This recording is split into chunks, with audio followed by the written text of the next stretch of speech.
Under the Rose, Operational Overview. Most operations have a similar life cycle. These phases include planning, preparation, and execution. Due to the inherent risk of clandestine operations, a planner must include contingencies for when things do not go according to plan. In this context, contingencies are bad. This chapter introduces some recurrent concepts and then discusses the phases of the operational cycle and contingencies. The book uses the term principal throughout to describe the person who is accountable for the success of the operation. The principal is often a foreigner to the target area and recruits others, referred to as residents, to carry out the operational goals. A resident is often a local or someone who is already an established part of the target area. One cannot stress the importance of planning enough. It is no small task and requires much foresight and work. The first step of planning is defining the goals of the operation, which must have a fixed and focused end.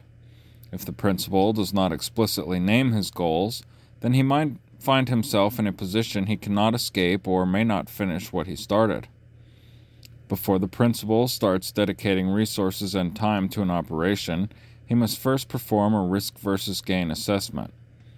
This helps keep the operation focused, especially when the principal comes across obstacles, be it financial, legal, adversarial, ethical, or similar.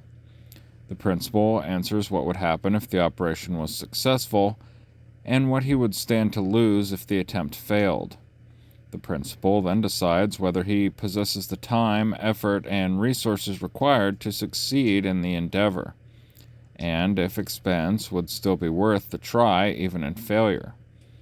To help make this decision, the principal gathers as much intelligence as he can. Intelligence collection is a broad topic. Each intelligence discipline can, and often does, call for its own book or series. This will be a topical overview of what could apply to the principal. The principal will collect information from public sources, human sources, and the principal's own observations. Each of these sources will feed into each other to form a fuller, multidimensional understanding of the principal's subject, so he can become a subject matter expert. Intelligence collection is something a principal must do always. He collects intelligence before starting an operation to decide whether to pursue it, and continues collecting throughout the duration of the operation. The book discusses the reasons and collection methods throughout. Public source or open source is information derived from publicly available sources, as the name states. In the intelligence world, this is known as open source intelligence, or OSINT for short. OSINT for the principal includes publications like internet and newspaper articles, books, imagery, and so on. OSINT is much more robust than what this chapter describes due to the internet and advanced systems that comb and analyze data. However, the principal is not likely to have such capabilities. Chapter 2 further discusses OSINT as a threat. The principal often starts with a search engine and reads and studies as many publications as possible about his subject. As the principal learns, he begins to find intelligence gaps. His queries become more refined, and he starts recognizing reliable sources of knowledge. One of the greatest benefits of the internet age is the breadth and depth of knowledge available. Because many have already done much in the world and throughout history, content creators are encouraged to get very specific with their published works in order to distinguish themselves from others. The principal now has access to almost any knowledge base imaginable. The more the principal researches, the more he finds what information applies to his subject. Even if an article or book does not directly answer a question, the principal gets more context as he reads. This information comes together in new and beneficial ways. This will also help him find potential human sources and tailor his questions to them. There will be questions that publications cannot answer. Open sources are static media, and the principal will eventually want sources that can answer his questions directly. This leads to human sources, which is known in the intelligence community as human intelligence or HUMINT for short. There are 4 ways humans gather information: observe, acquisition, participation, and solicitation. The definitions below use the contents of a book to illustrate how human sources obtain knowledge. Observation obtains information about the subject material directly through the source's senses. If the principal asks the resident how he knows the contents of a book, the resident says he read it. Remember, this relies on the interpretation and memory of the resident. Acquisition obtains either the original or a copy of the subject material. If the principal asks the resident for the details of a book, the resident would deliver a copy of it. As reliable as this is, it is the riskiest due to the possession of compromising materials. Participation obtains information due to a direct role in the creation of the subject details. If the principal asks the resident how he knows the detail of the book, the resident would say he wrote it. This is also relatively risky due to the nature of having a relationship with someone involved with sensitive activities. Solicitation obtains information from another person. This sub-source could have seen the information or took part in its creation and then tells the resident. If the principal asks the resident how he knows the details of the book, the resident would say he heard it from someone else. This relies on 2 or more individuals' memory and interpretation before it reaches the principal. This is the least reliable but the most common way people collect information. When researching, the principal should note the authors of the publications and seek to understand the context in which the authors learned of the subject matter and the author's motivations for writing. When the principal exhausts these publications of their value, he tries to contact these authors to fill any gaps he may have. The principal should always get the source's source of information. If the source knows the material because of his personal experience, then that testimony carries weight. If the subject obtained it from a subsource, then the principal should attempt to exploit the subsource himself because the source might not have interpreted the information correctly. The principal does not limit his human sources to authors. Each resident is a source of information, even if his job is not information gathering. Every time the principal meets a resident, the principal should ask about the climate surrounding the operation. Not understanding these different perspectives is guaranteeing failure. Lastly, the principal uses his personal observations as a means of collecting intelligence. Whether he starts a mission to explicitly collect information or just goes about his cover life, he must stay vigilant and situationally aware. The next step in planning is assessing resources. Operations are expensive. They need time, money, support, equipment, and sacrifice. The principal knows all he must give and whether that would be enough to satisfy his goals. If he cannot meet the operational needs, he must decide if he can get it. The principal may use his cover occupation to fund clandestine activities. Otherwise, he may need sponsors who can fill these resource gaps. The principal must assess his personal skills. He may not have all the skills needed to complete this type of operation initially. The principal must work on his weaknesses. If the principal is challenged to keep track of vehicles and people during counter-surveillance, then he conducts mental exercises to help him develop those memory skills. A part of knowing the principal's goals is knowing where he will pursue them. The principal must assess the target area and how certain factors affect his operation. These assessment factors include social, historical, political, economic, legal, and regulatory. Some factors include the language spoken, religion, social graces, etiquette, and proper relationships between the various demographics, religions, genders, and classes. This is important for how, when, and where the principal will develop relationships with locals in both a cover and operational context. Not abiding by these restrictions may jeopardize the operation or turn people against the principal. Understanding where the society is coming from will go a long way in understanding why the people of a society behave and believe the way they do. Furthermore, understanding the historical context of an area and discussing it intelligently will aid in rapport building. Rapport is crucial in gathering support for the principal's goals. The principal must understand the political challenges the society faces. Politics tie into both the social and historical context of how the society seeks to make themselves more prosperous. If the principal's goals aid in accomplishment of some political or ideological end, then he may find support from others. The economy is important in that it affects the priorities of a society and decides how far the principal's resources will go. First, the more impoverished an area, the less they will care or support more ideological goals. Few poor or oppressed nations care about the social acceptance of non-binary genders. They care more about when they will eat next and from where the food may come. This helps the principal understand where his goals lie in terms of the local priorities. Next, the principal's financial resources can have a greater impact in impoverished regions than more affluent ones. However, the more economically downtrodden the area is, the more crime exists. The more desperate people get, the less moral they become. This can have a significant impact on the threats the principal may face. Nations differ with the laws they have and the regulations that guide how their laws are executed. Where one nation may find something acceptable, another may find gravely not. This is important for the activities, equipment, and relationships the principal expects to do or have.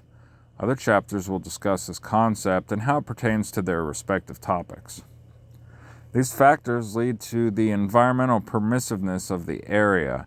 Permissiveness relates to how scrutinized the people may be in a region, community, or society. This may not be an issue for residents as they are already an established part of the society unless the resident is prominent.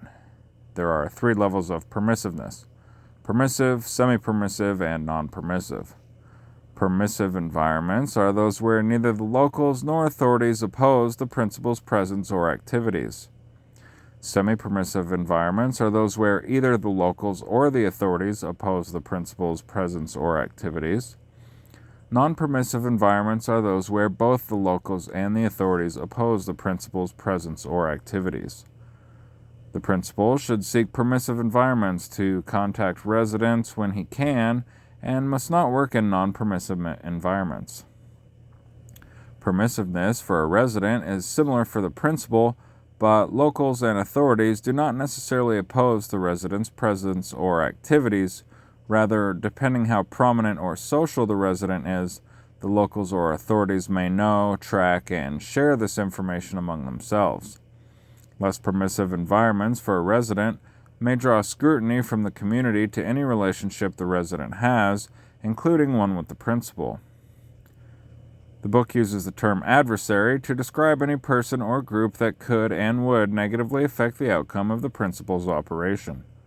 3 factors characterize an adversary: authority, intelligence, and jurisdiction. Authority is the ability to render the principal incapable of continuing his clandestine activities like homicide, detention, or seizure. Intelligence is the ability to find, know, and track individuals and groups. Jurisdiction is the geographic area in terms of authority and intelligence. The principal must gather information about his adversary's strengths, weaknesses, and methods of operation. This includes personnel strength, frequented locations and routes, schedules, morale, relationships with locals and authorities, equipment, maintenance, tactics, goals, plans, hierarchy, and so on. The principal seeks to know which of the above elements help or hinder the adversary's ability to carry out his goals. The principal must know how the adversary would A. react to discovering the principal, B. gather this information, C. conduct an investigation, and D. ultimately incapacitate the principal. Eventually, the principal comes up with enemy courses of action which will help him design his tradecraft to mitigate these threats. If the adversary is violent, the principal must find areas deemed sanctuary. This can be an area or region where the adversary does not have jurisdiction, either through opposition or limited resources. In impoverished or oppressive regions, it may be a neighboring country. The principal must research the environments, climates, and adversarial activities and tactics he may come across from the target area to sanctuary. The Ratline chapter discusses this in more detail. If the principal feels there is an injustice in the world, there may be others who feel the same way. In the least, the principal may find that the enemies of his enemies are his friends. The principal gathers information about these potential friendlies like he did for the adversary. In addition, the principal understands friendly motivations and whether they are something to which he can contribute.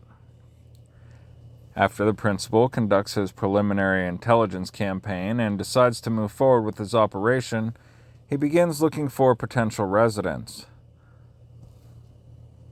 Much of this the principal can only do in person, but for more prominent or support residents, the principal may start dossiers on those he can reach from afar. This is especially true for business owners and others who work in the target area as foreigners. Examples are bush pilots in Africa or mariners in East Asia who run supplies for missions or profit. They own a valuable resource of transportation, and the principal may find critical. The principal must decide which forms of communication will help coordinate and carry out his goals for both support and operational residents. This will aid in the decision of what skills and equipment he will need to be successful. Other chapters will go much deeper into this topic. Once the principal has a good understanding of the above factors, he begins deciding on the more day-to-day details. The principal should select a residence that will offer a buffer between his cover activities and his operational ones. The principal avoids areas where he may meet operational residents. This will avoid chance encounters which could jeopardize other parts of the operation. Transportation is a key consideration for any operation. Some areas may afford private transportation, others may not, especially if it makes the principal stand out. Regulations and the principal's resources also play a role in what transportation the principal can use. This will also affect the type of contact the principal will make with residents.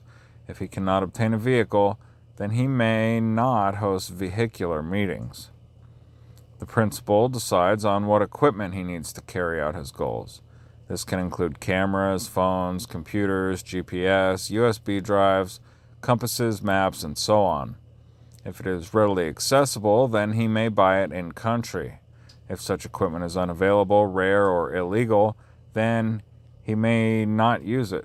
If it is critical, then he finds a way to bring it in and stores it safely. It is important to note that some technologies are not legal in every country. Russia, China, and India have restrictions on the use of encryption. Possession of such technology is punishable. The same goes for weapons. Most nations outlaw firearms. When the principal considers the above, he must start mapping and planning what he will do and when, where, and how he will do it. The principal decides on the schedules and routes he will take throughout the operation. The above factors and decisions will play a role in how he travels from his cover residence to the operational area, and when he will dedicate time to a cover and to clandestine activities. This helps him get an idea for his cover and avoid potential threats. Then the principal begins to design his cover. This considers all the above factors and decisions and enables him to safely and securely carry out his goals. The covers chapter will discuss this more. The last step of planning is creating a roadmap from beginning to end. The principal will outline as specifically as he can his tour from start to finish. One way of doing this is backwards planning, which is to start with what he wants to do and work his way back through the prerequisites to where he is now. Then he would run through the plan forward to ensure that his plan works out logically and logistically. This chapter discusses the elements of this roadmap in the following sections. The next phase is preparation. The principal will do some steps before deployment, some step after entering the area, and other steps throughout the operation. It will depend on whether the preparatory step is a prerequisite to doing a task and whether the principal can complete it at that time. The principal does not procrastinate, rather prepares for his tasks as early as possible. This will make him more flexible in the event obstacles or changes arise. The following are some steps the principal may take before deploying. Many who read this book may not have all skills needed to successfully complete a clandestine operation. After the principal understands what skills he needs, he seeks to master them. This is often done through research and practice. Some skills may need supervision, so the principal seeks courses to hone his skills. Crafting, backstopping, and seasoning covers is a lengthy process, some of which the principal can do before entering the target area. If a cover needs another profession, education, training, or certification, then the principal should do so early on, so as that may take time, effort, and money than most preparatory steps. The covers chapter discusses this topic much more. If the principal wants sponsors to fund his activities, then he must find and set up relationships with those sponsors. This is akin to getting investors for a business venture. Doing so is outside the scope of this book.